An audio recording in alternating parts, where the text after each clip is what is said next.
What's up guys, this is RocketBot, and today I'm going to bring you guys my review of Infinity Train. For those of you who don't know, Infinity Train is a new 1 minisode long series that recently debuted on Cartoon Network's YouTube channel. And it's amassing quite the following thus far. So I went and checked it out, and yeah, it's very good. The main plot of the series, from what I can grasp, follows a young girl named Tulip who for some reason is stuck on a bizarre train that just keeps on going and going with no end in sight. Hence the title Infinity Train. Tulip is accompanied by a robot named 11 that can split into two separate parts that have split personalities. One of which is always optimistic and the other is always pessimistic and suspiciously sounds a lot like Brain from Pinky and the Brain. The next car will probably be a fart car, where everything is just a fart. Reading history doesn't make things shiny. It edifies you and prepares you to confront the possibilities of destiny. Looks like I'll have to start writing his obituary. Awfully morbid little thing, aren't you? Yes. Anyways, Tulip has been stuck on this train for about a week, solving all sorts of puzzles and is always trying to find a way to unlock the door to the next cart in order to get off the train, but to no avail. She also has the number 53 stuck on her hand for some unknown reason. In this minisode, she finds herself in a world made up of a group of sentient corgis led by their leader Atticus. I know, just go along with it.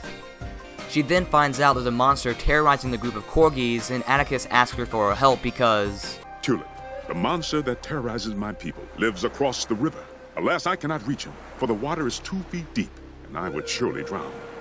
Did I mention the show is absolutely full of clever jokes? Yes. We also have a wide variety of vertical surfaces on which to potty. Can I interest you in a sunbeam to lie in? Didn't you want to go outside? Yes. Outside? No. Outside? Well, outside? maybe. Come on. Well, want to go outside right now? No. You want to do it? You want to go outside? Yes, I want to go outside. She then goes with Atticus to help find the monster, and the group do come across the strange monster, but it does get away. However, the number on her hand changes after their encounter with the creature, and she believes that she may be closer to finding her way out of the train. So that's pretty much the first episode of the show, and for a first impression, it does a great job. It has clever writing, very interesting characters, and a very cool concept. I mean, there really isn't much not to like. It seems to be a very intellectual cartoon, and as I mentioned before, the comedy is very quick and clever. So I would love to see more of what the show has to offer.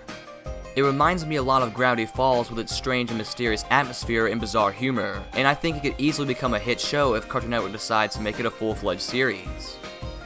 With shows like Adventure Time, Regular Show, and Amazing World of Gumball heading out the door, I think this show can do a great job of filling the gap along with Steven Universe.